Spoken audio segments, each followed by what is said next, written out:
Thank you so much for being our first podcast guest. Yeah, absolutely. I'm so excited to be here. We're so excited to have you. First off, I'd love to know what inspired you to do the Disney College program. Yeah, absolutely. So when I was finishing my associate's degree, I had a little bit of time and I had no idea what it is I actually wanted to do for, my real job, my big career, what my life was going to look like. But I had grown up coming to Disney World and I had grown up coming here with my family, and it was the one place where everything else kind of faded away and we just had each other and we had our family. And it was truly this magical experience. And, when I was little, we would come every weekend. Like for 2 years, we came every weekend because we lived here in Florida. So it was really easy for us to come. And so for me, it was like, man, that is one of my core memories, not to quote Inside Out, but that is one of my core memories is Disney and how that attributes to my family and magic. And I was like, if I could do one thing with my life, I want to do that.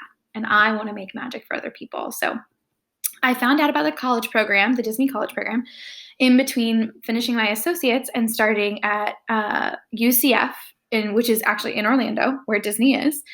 And it just kind of all clicked and it worked and it was great. And it's how I met you. So we're off to a great start. Off to a really great start. Yeah. What was your role on your program? Yeah, so I've had a couple different roles with the Walt Disney Company within my time. My first role was as a lifeguard on my college program, and I was a lifeguard for 2.5 years, including my college program. Disney doesn't normally include college programs in your professional development, but I would say I was a lifeguard from 2016 to the middle of 2018, so just about 2.5 years. It was a super fun job. It is a very important role for the Walt Disney Company and the resorts. You're kind of the first line of defense should there be an emergency on site. Yes, with pools, but also in hotel rooms too, which is something I didn't know is, if there's an emergency in a hotel room, lifeguards are there as well. When I signed up for the job, I didn't know, but I know now. And that was a super fun role. I worked at 17 of the 22 hotels on Disney property as a lifeguard, met lots of great people, had lots of great experiences. And as I was becoming a trainer as a lifeguard, I got transferred to Concierge in the Walt Disney Company. And I worked at Wilderness Lodge as a concierge for another 2 years. Had a great time there, learned lots of wonderful things, had so much fun there as a concierge, made so much magic, had some of the best magic made for me in that role. Because guests can make magic for cast members too, which is a super fun thing that I wish more guests knew they could do, even just by being kind. And so that, that's one of my favorite roles I've ever had with the Walt Disney Company. I was offered a lot of growth in that role. I was offered a lot of professional development in that role, learned a lot more about what it is I wanted to do professionally and what I wanted to experience personally. So that was one of the best roles I had at Disney. I took some time off from Disney and immediately came back, realized that leaving Disney was not for me at that time. And then I became a server at Chico. Chico is in Disney Springs, right? Oh, yes. Chico is actually at Animal Kingdom Lodge. It is the signature restaurant at Animal Kingdom Lodge. I can't remember all of the super cool facts about Chico, but it is one of the, I think, 10 signature restaurants that are in hotels on Disney property. And it has the best steak and mac and cheese combo I've ever had in my entire life. It's so good. That sounds delicious. So let's bring it back to the start of it all. What does a day-to-day look like as a lifeguard on Disney's property? Yeah, absolutely. So being a lifeguard was a super cool role. It was definitely my most stressful role. And that's just me, explaining because it is a responsibility role. It is a safety critical role. You are responsible for making sure everyone in the pool is being safe. Everyone on the pool deck is being safe.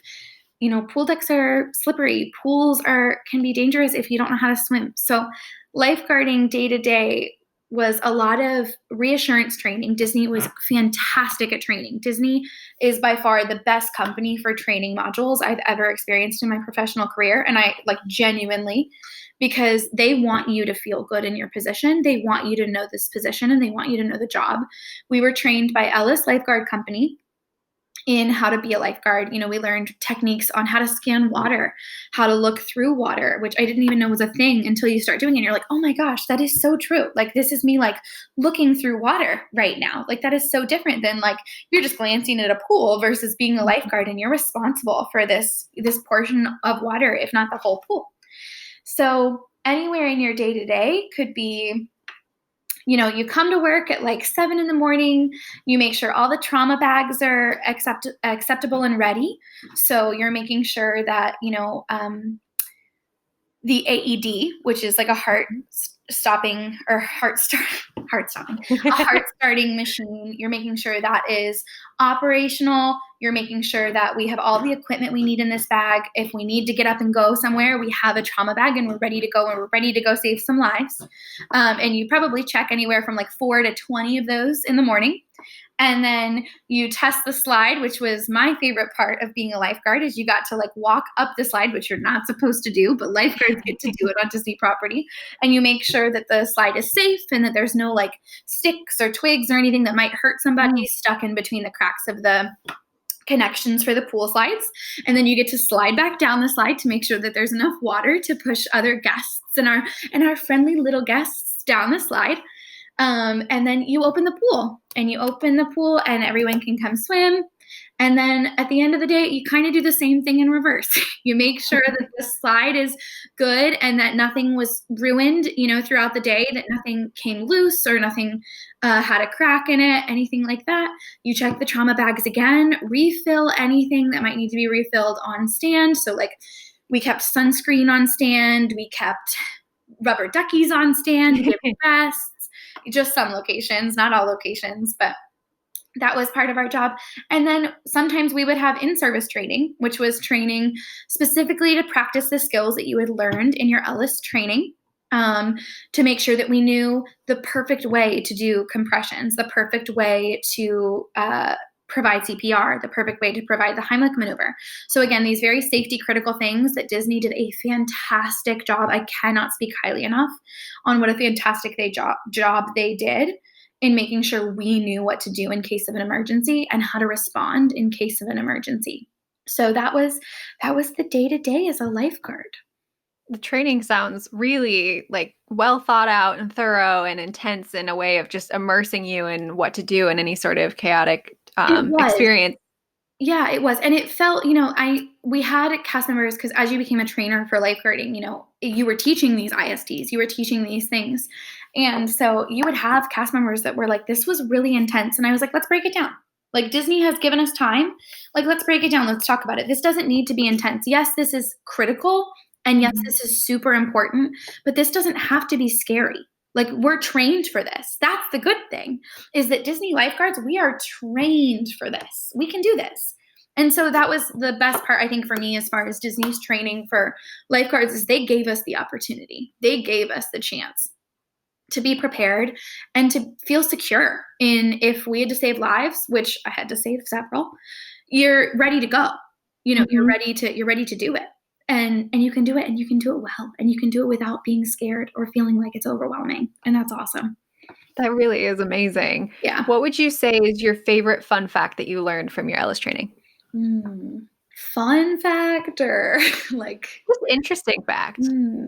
Well, it's not really a fact, but my favorite skill that we got to learn how to do, and I never got to do it in real life, was we got to learn how to like pull people out of the water on backboards. So like if someone injured their back or broke their leg, or, and I never saw any of these things happen at Disney. Don't know how many times I can say that. Like, none of this, really happens, but we were trained in case of an emergency and someone was in water in severe pain and couldn't get out themselves. We were trained how to do it. And there's like a part of it where once you get them on the wooden block to get them out of the pool, you then have to secure their neck for obvious reasons. You don't want their head flopping around, and you want to make sure they're nice and secure.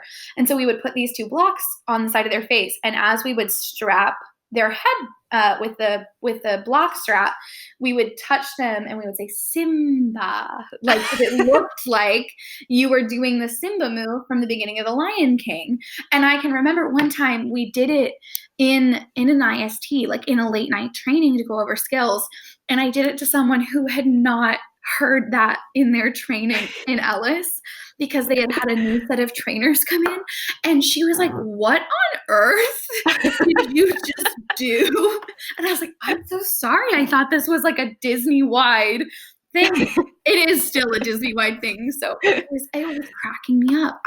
She had no idea. And I was like, Simba. That's hilarious. Just from the perspective of somebody who didn't know that was coming, no that has to be so weird. And then you think about the fact that like if I had ever done that to someone who was injured, and just not because like I would do it under my breath, like Marissa, I just like sometimes do it. Like you're trained after 2.5 years, you do this like 3 times a month. You're just like Simba, Simba, and so like you imagine a stranger would be like. So I know there's a lifeguard out there who has done this. Like, I know there is. I want to hear that story. We'll find them. Don't worry. We will interview them. Thank you very much. Oh, that's funny. I love that stuff. Yeah. It's not an interesting fact, but an interesting, like, tidbit into the life of being a lifeguard. So it is. I also really want to know more about this climbing up the slide. Not that it's encouraged at parks, but like, is the water coming down? Do that. So, in the mornings, it was more so meant to be because, I'm sure it rains in Florida. It was more so just to make sure there was no debris that had fallen in the slide that was then going to fall in the pool. Like, for example, I would have sticks and twigs from trees nearby the slide, like stuck in between the connectors for the slide. So like I had to yank those out to make sure no one got hurt, first time they got on the slide. There's no water running when you first get on it. We turn the water on after it's been walked and like you're walking it and like kicking it and touching it to make sure nothing's loose or exposed. Like, and then once you get up there, there's normally, it's so funny. This is like my fiance and I's favorite thing that we talk about now is like, he would be the one standing next to the button, the e-stop for the water. And I would be the one crawling up the slide to then like go back down. And he would wait to see me at the top of the slide. And when he could see me and I would like wave or like give him a thumbs up, he would press the button and then I would have to like ride the slide. And so then he'd watch me and like every morning I'd like wee down the slide just because it, brought a little bit more magic to the fact that I had to be wet at 7 in the morning. It's Kronk and Yzma. Yeah.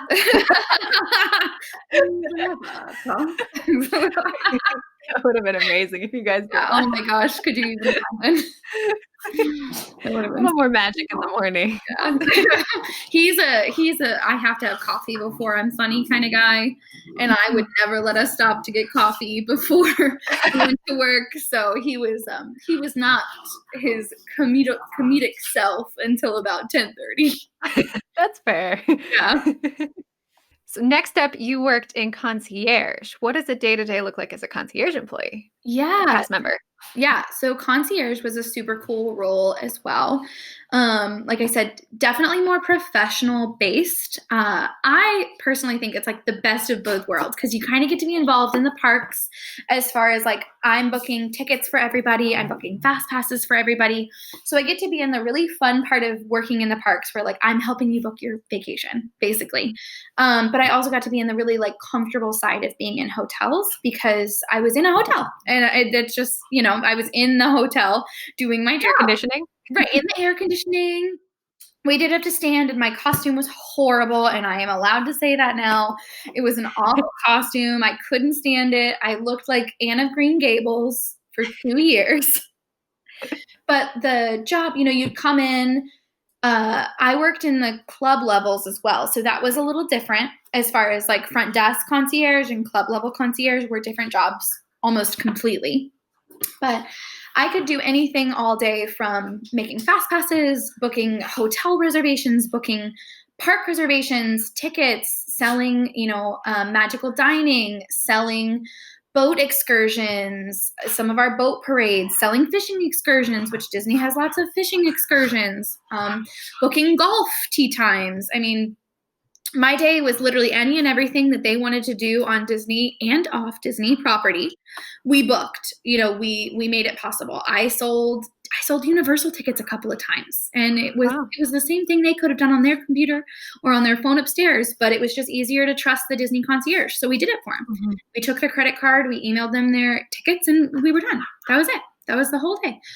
And it was a great job, because you get to have much more interactions with guests. Whereas as a lifeguard, your interactions are strictly safety based until like the middle of the day, and you might do like a dance with your team or something fun to like say goodbye and hello. That's fun. Yeah, it's super fun. But as a concierge, I was always interacting with guests. I got to make some of the best magic ever as a concierge. And I had some of the best magic made for me ever as a concierge. I would sit on the floor with little kids and help and show them the Magic Kingdom map and show them where Cinderella's castle was. I would sit with little boys and talk to them about Star Wars and Hollywood Studios. And this is, before Star Wars Land, but when they still had the show. And I would help parents who had never been to Disney and they thought like booking a hotel was enough to get you through a Disney trip, that had no idea they had to have fast passes to get on rides. So they had no idea that, there's a way to do Magic Kingdom, or that there's a way that might benefit them with their kids to do Magic Kingdom. So it was a super cool job as someone who loves Disney and is, again, I grew up here. It was a super cool job to get to kind of instill quite literally the magic that was made for me for these families and help them make it and understand it. And sometimes it wasn't all that glamorous. You do deal with guest situations. There are things that happen that are out of your control that sometimes guests are upset about. And that's okay, because, everyone's just feeling what they're feeling. I believe that. And you just have to be able to handle those situations. Guest situations happen all the time. Every part of concierge is not necessarily always glamorous. It is fun. And I am a huge problem solver. I love problem solving. And Disney, again, with training, fantastic company, really trains you how to handle guest situations, because guests do get upset. There are things that happen that are out of your control, and more often than not out of the guest control as well, which can be really frustrating when you've spent all this money to come on this vacation and, have this magic. That can be frustrating. And so Disney does a great job of training us how to handle those, how to fix those problems, how to fix those in a way that's frugal for the company and beneficial financially for everyone involved. And so it might not be the most magical part of the job, but it also is one of the most professionally developing things any company can teach you how to do, is how to handle any guest situation. And that's what Disney gave me. And I am so grateful for that. So it just, the day-to-day just sort of depended on what you walked into. I hate to say it that way, but that's just what it is, It's true. But you touched on how the different scenarios that would come into play during a day-to-day, which is great to hear more about and learn more about what it's like to be on the other side of the desk in the costume. Yeah. Anne of Green Gables. And then last but not least, you're at GECO. What was it like working at GECO? Yes. So GECO, I wasn't there very long before COVID-19, which it's funny to think that it's almost been about a year since that started here in the United States.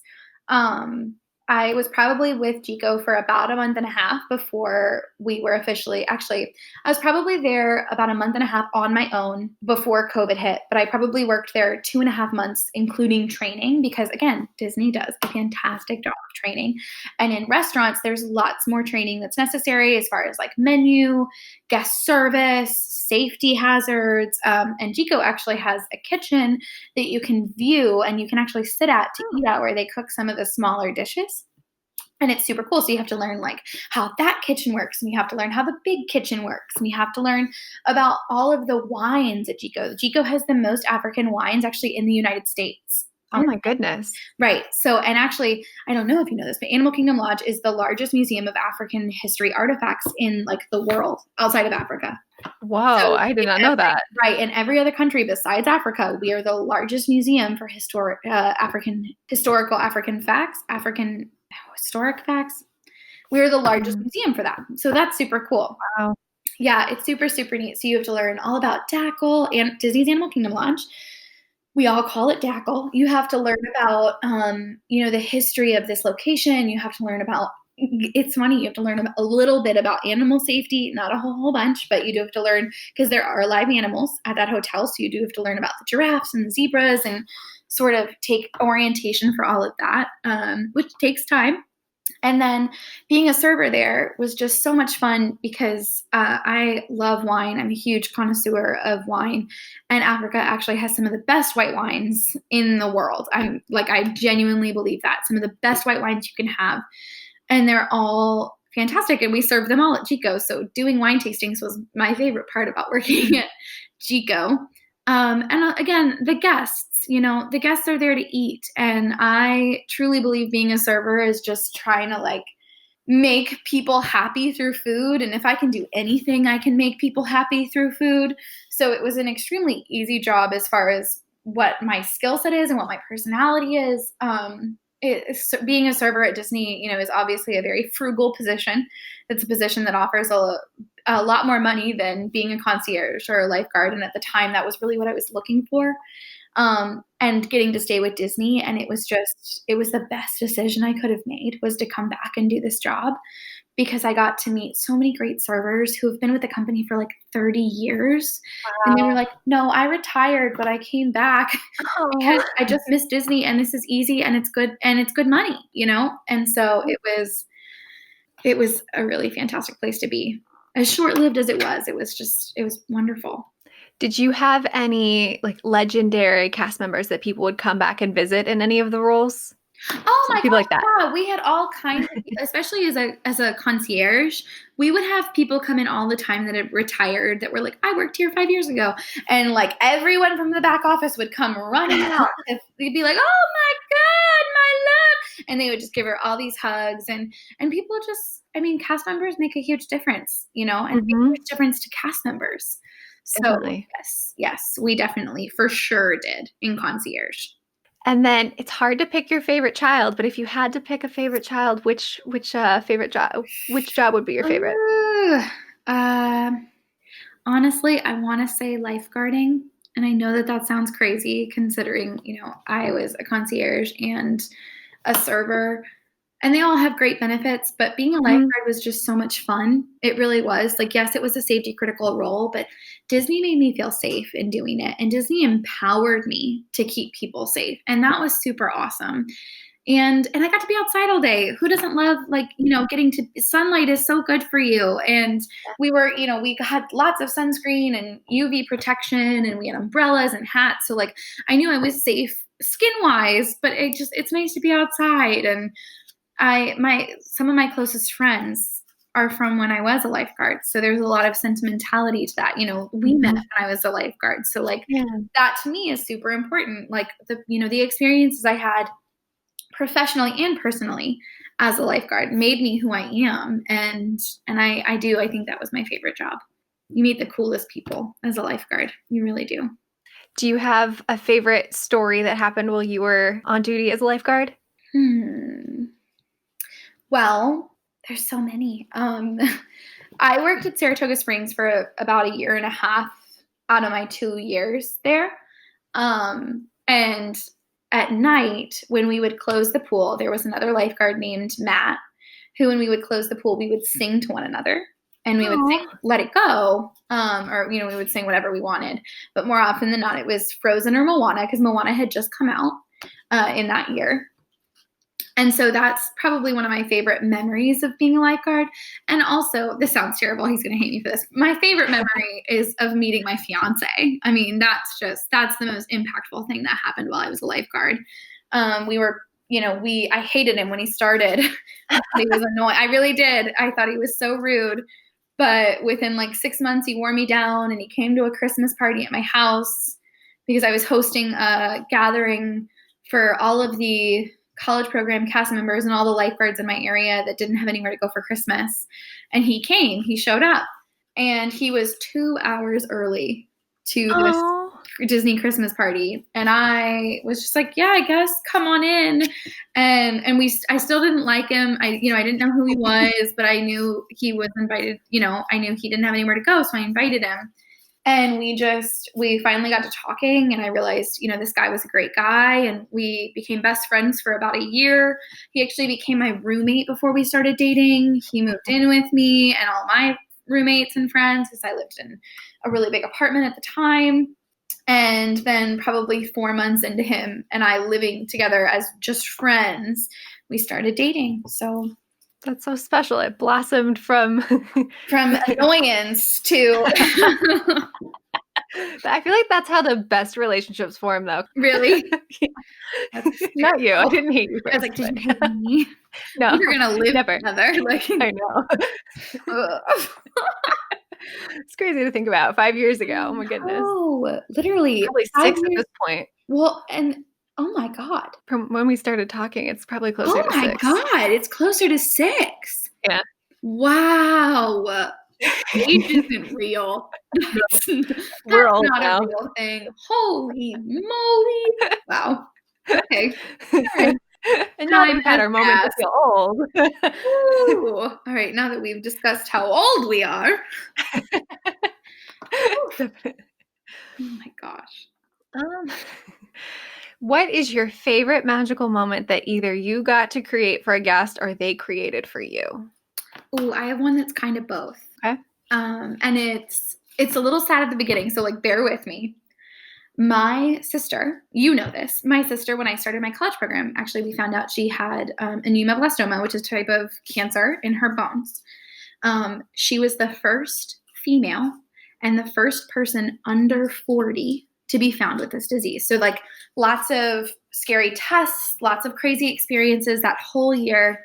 Certainly eye-opening, life-changing. I'm so grateful and happy to say that she's healthy and happy now. She's recovered. There's no signs or traces of it. It was this almost little blip in our life, but it was a big blip because we didn't know if she was going to survive. She was 16. She was really, really, really young. And you know, my sister's one of my closest friends. She's probably my best friend. I love her so much. We just look after each other. We always have.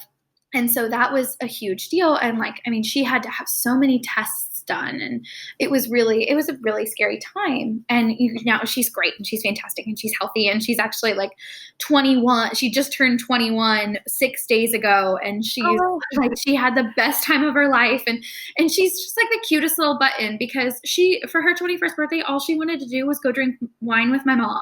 Aww. That was it. Like, she's just this sweet, adorable girl. And I swear to God, every time I see her, I think she's 12 and I know she's 21. But this all happened. And, you know, probably a year and a half later, I started as a concierge. And my first day on my own without a trainer, a mom walks up to me and she's like, hey, my dad has this disease and this is probably the last time he's going to come to Disney.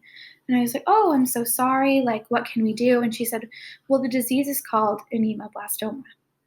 And I get chills every time I think about it. And I was like, you're not going to believe me when I tell you this.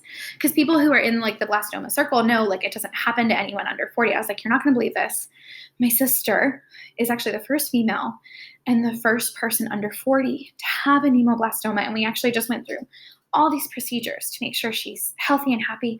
And I want to tell you, like, she made it. Like, your dad might make it. Like, don't give up. Like, don't give up hope. And so then we're sitting there and we're of course crying because, you know, and he's in his late 60s and we're having this conversation. And so I turned to my manager and I said, I just want to get them something matching that they can wear in the parks or like something that they can, you know, like a necklace or a bracelet or a shirt or jacket. I don't even care. Something that they both have that matches so that if this is the last time, she can wear it when she comes back and he's with her too. And so, of course, then I take them to the shop in Wilderness Lodge, and we go through the store, and they both pick out this rain jacket, and they were both so excited. It was really adorable, and I gave the lady the no strings attached card to, you know, pay for the items, and he is crying, and I'm crying, and the mother is crying, and so we're all kind of just very emotional, and he gives me a hug, and he comes back to the desk the next day. I thought this transaction was over. I came home, you know, I told my fiance about it, but I thought this was over. He comes back to me the next day and it's just him. And he came and he found just me and he singles me out and he, you know, is thanking me for having done that. And we had spoken very briefly about the fact that like my mom wanted to be an astronaut when she was younger. And he said something to me along, I knew we were gonna know you forever. Like I knew we were gonna know you forever. And we're friends on Facebook now. He had a pen that only writes in space that he had found at, they went to the Kennedy Space Center before they came to Disney. And he gave it to me. And it was like him creating magic for me so that I could write him letters and so that he could respond. And so, and I'm happy to say, I still write them letters every day or every week. And we still talk all the time, and we're friends on Facebook, and he's still kicking and doing great. And that was 4 years ago. Wow. And so, or 3 years ago. And so it's really wonderful how you can make magic for someone and guests can turn around and do it right back to you. And I still have that pen. I actually just put it on my desk today and looked at it and was like, oh my gosh, like it's Art's pen. Like, yeah.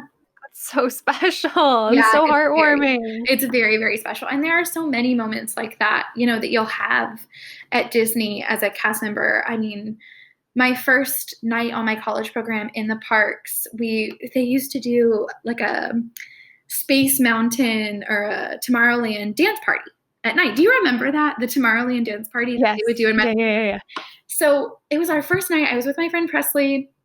We had literally just become friends because that's how it works on your college program. You like become friends with the first 4 people you see. And then it's true. That's what happens. Yeah. And you go to the parks together your first day. And we're at the park, and this little girl is in the middle of the dance floor. She's got to be no older than like 4, and she's just scared because she wants to dance, but no one will dance with her. So like I went out and I danced with her, and I danced with her for an hour, and we had the best time. And her mom and I are still friends on Facebook. Like it's just, Disney creates the best magic, and I wasn't even like as a cast member then. You know what I mean? Like Disney just makes the best magic. It really does. There's no other way to put it. I wholeheartedly agree. Yeah. It's such a special opportunity to be a guest and be a cast member and just to be able to connect with people. Yeah, absolutely. I totally agree. What would you say was your favorite memory of just working on a Disney property? Oh, man. There are so many. Ride Out Crew. Well, okay. So Ride Out Crew was one of the best experiences, I think, by far. It is actually when my now fiance and I realized we had feelings for one another, was on a Ride Out Crew. So again, super important to me, serious, very serious and loving memory for myself. It's also super fun because like you get to stay at Disney during a hurricane and like get paid lots of money to do so, and they feed you. And at the Lifeguard, there's really nothing better. We in Ride Out Crew, we did everything from throw pool chairs into the pool, throw tennis tables into the pool, and we're not actually like chucking them in. You're tying them down, and you're having. We always made the boys do it. I always made the boys carry the. Not that the women couldn't do it. We could have done it. I just didn't want to be wet all day, so I made the boys get in the pool. And they did what I told them to do because that's just how it worked. And so, we would, because being in the pool, all those items, you're not worried about them flying away. They're weighted down by the water, and the water that's also then hitting them. So the wind can't pick up, unless the wind is going to pick up like 600 million gallons of water. They're fine in the pool. My first Ride Out Crew and my second Ride Out Crew were both at Saratoga, and I slept on the floor of the gym during the night. But the second time I was prepared because I bought an air mattress and I slept on the air mattress. Actually, no, I didn't even get to because I had a pregnant coordinator who took my air mattress. So I had tried to be prepared, and I was prepared, but it was not for myself.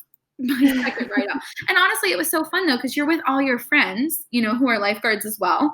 You're with every single one of them. And you're all sleeping on the floor, but you're sleeping on, mats, or you're sleeping on towels and stuff to make it comfortable. And you're spending most of the night talking and making sure everyone's okay and comfortable anyway. So like, you don't sleep for like 72 hours, not really, but it's one of the greatest experiences. It's so much fun. What's something that people wouldn't expect that happens during Ride Out Crew? Well, sometimes there may or may not be visits from Mickey Mouse, Chip and Dale, Goofy, and some other friends to the hotels just to kind of check in on everybody every now and again. Cast members actually who are, staying for Ride Out, we will do anything. Lifeguard specifically, but I know Concierge front desk did it as well. I was not a part of Ride Out the year that I was a concierge, that there was a Ride Out Crew because I have 2 animals. I have 2 dogs now, so I had to be at home for them. But like you'll do anything from, I made sandwiches in the back and put them in boxes to bring to guests' rooms. We had activities in one of the great halls in Saratoga so that people could watch movies and color and play games, and tried to make it as normal as possible during a Category 4 hurricane in Orlando, Florida. But, lots of fun things are still available to do at the hotels. And I will say Disney World is the safest place to be during a hurricane. I agree. They do a really good job. Yeah. With Saratoga, it's so spread out, and you said it was in like a specific hall that you held activities. So when things died down with the hurricane, did you offer that opportunity to people, or was that available all the time? No, so it was not available all the time. There is one section of hotels called the Springs that is like right next to the main hall. So we did have something that was normally going on, but for the most part, it was before the hurricane actually hit. It was right when we were in the eye, because I don't know if you remember, but in like 2017, the eye was like a day long. Oh my goodness. It was literally like 20 hours long, the eye of this hurricane. So we hosted activities through the eye. And then once, there was a set time, people had to go bunker back in their room, and they had to be down, and they had to stay in their room. And then we were back as soon as the hurricane was dissipating, as we were on the, as they call, I think they call them like soft edges. Once we were on those edges, we had more activities. And then of course, lifeguards are no longer in those activities. It's more your children's activities, because then lifeguards had to go pull everything out of the pool, clean the pools, all that kind of stuff. So is there anything that you've taken away from your time working at the Walt Disney Company that you now use in your personal life, or your new job now? In my new job now, I am currently a travel and operations specialist for a Matrix medical company. So I'm working actually on the front lines of COVID. Well, not the front lines, but I'm on the administration lines of the front lines of COVID right now. I would definitely say my communication skills have absolutely everything to do with the experience I gained at the Walt Disney Company, as well as my professionalism. I was not always as professional. Lifeguard Abbie was certainly not a professional person. Lifeguard Abbie was a fun person.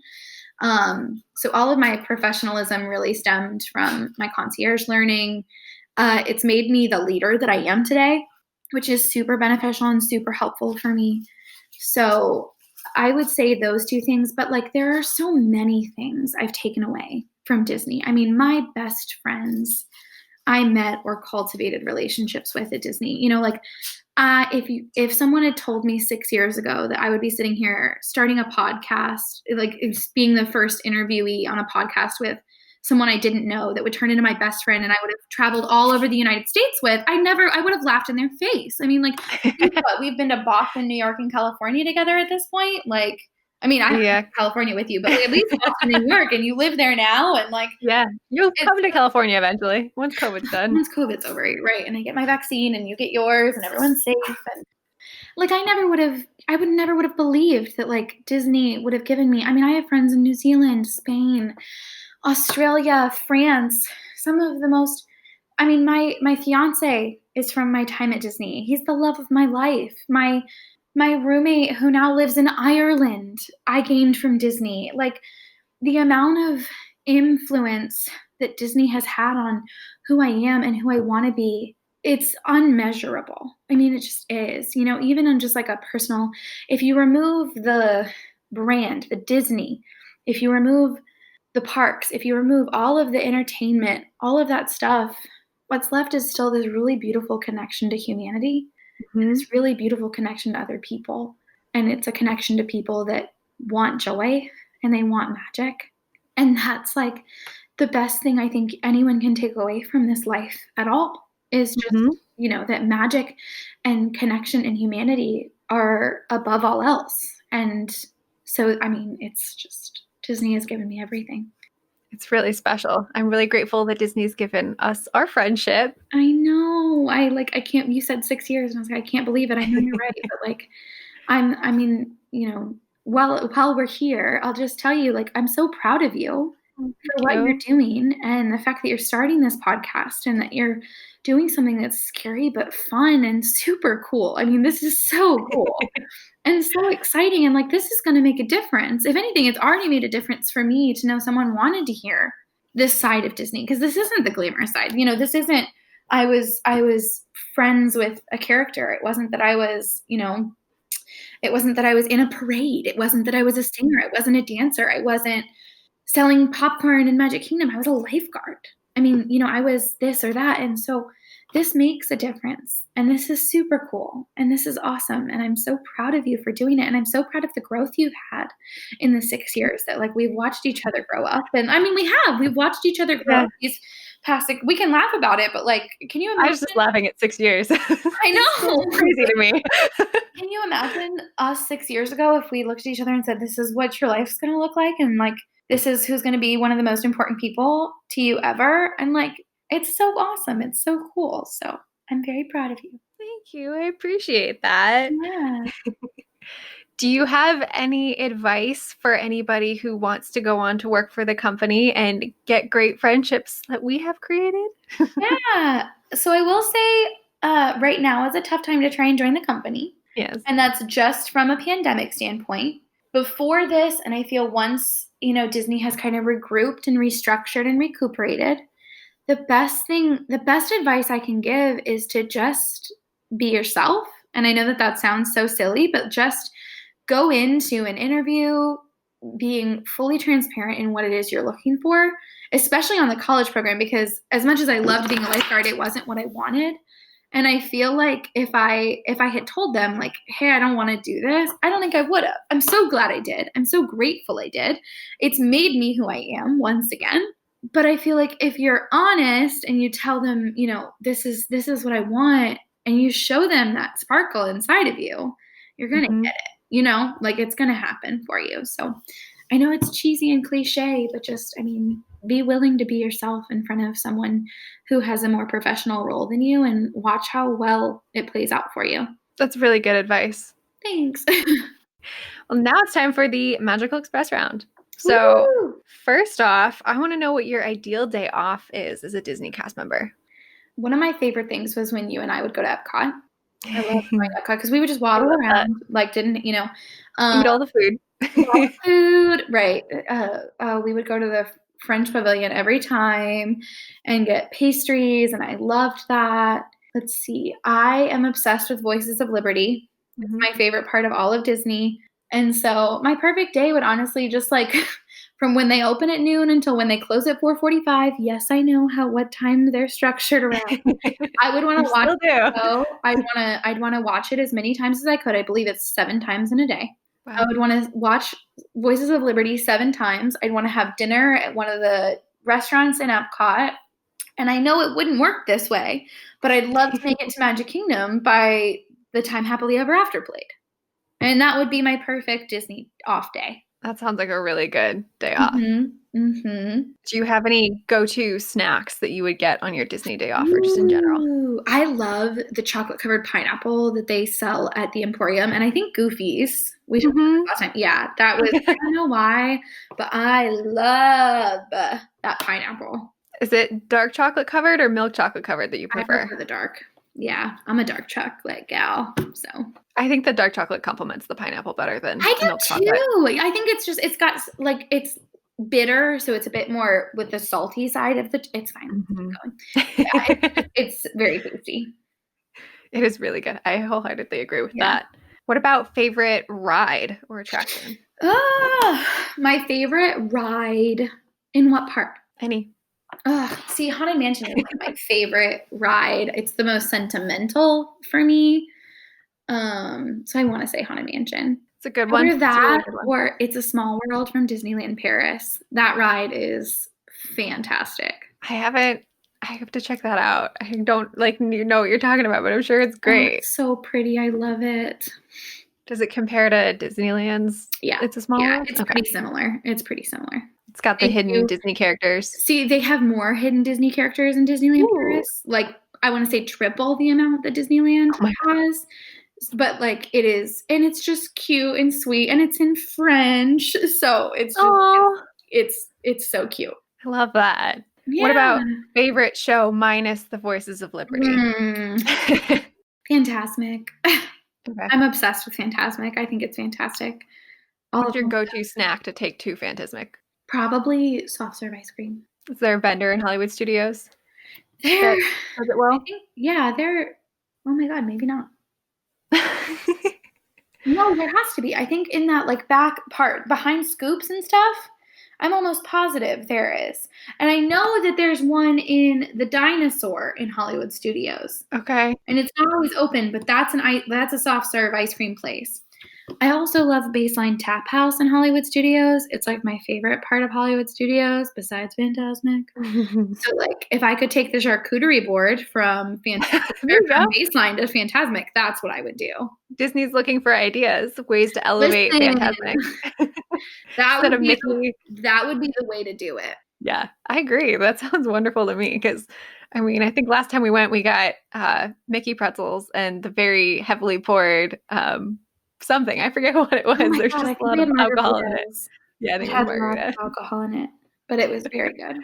Yes, it was really good. Also, pickles. Hollywood Studios has the best pickles on property. The whole pickles that they sell in that like stand by the tower. Yeah. Okay. I have to pull one out of the back, so it's like really, really cold. Like I stick my hand down in the ice. But yeah. Hey, insider tip. Insider tip. Just keep digging. You'll find one. Just keep digging. Mm-hmm. And then, so speaking of insider tips, do you have any tips for going to the parks and just making a more magical experience for yourself? Well, I will say my favorite tip that I don't know is accurate anymore, quote unquote, is that they do release fast passes for major rides day of. So like I've never booked Flights of Passage fast passes a week in advance. I always do them the same day and I always get one. Always. You just kind of have to be consistent on the app and you kind of have to be like looking out for specific times, but I don't know if those times even really exist anymore, so to speak. Mm-hmm. And I will say another thing, and this is again super cheesy, just kind of like take your time. Like I know it seems like there's a ton to do, but if you rush through it, you kind of kill the magic. Like take your time, enjoy the fact that you're there. It's really beautiful. There's so much to see in all of the parks. There's so much, like every detail has been bought out. Just kind of take your time, look around, listen. People watch. Yeah, people watch. That was one of my favorite things. Mm-hmm. Is there a good spot for people watching in any of the parks you recommend? Epcot for sure. And I feel like in the Japan pavilion and the France pavilion, I feel like you can do a lot of good people watching there. Get yourself a good snack and just hang out. Exactly. Just sit there. Perfect plan. Right. And I guess last but not least, favorite park. It's the same thing. How do you have a favorite child? What's your favorite child today? Hollywood Studios today. But I think Magic Kingdom is like the most sentimental for me. But Hollywood Studios is one that like I really miss Fantasmic and I really miss Baseline Tap House. So Hollywood Studios. Yeah, Hollywood Studios is a good park, especially with all the expansions that they've done there. Yeah, it's so cool. And I do love Epcot. You know, it's where I would spend all day if you gave me a perfect day off. But just waiting for Epcot to get all of its upgrades. Right, exactly. And Festival of the Arts is happening right now. I won't go because I feel very safe going during COVID. But like, that's my favorite festival. So I wish I felt safer, but. That festival is so special. I haven't been down yet for it, but I am wanting so badly because it combines my favorite place that I've ever worked and my favorite park. And we have to go next year. That's the plan. Good. Well, thank you so much for being on the podcast, Abbie. Yeah, absolutely. I'm so grateful to be here. Thank you so much for having me. Of course. Thank you for listening to Behind the Magic. At the end of each episode, we will be giving a shout out to a small business. Our very first shout out goes to Park Princess Co. They not only designed some incredible merchandise, but they also designed our logo for the podcast. Park Princess Co. offers a variety of products from sweatshirts to masks to fitness gear. My personal favorite is the 25th anniversary castle sweatshirt. You can find Park Princess Co. on Instagram and at parkprincessco.com. Thank you for listening and have a wonderful day.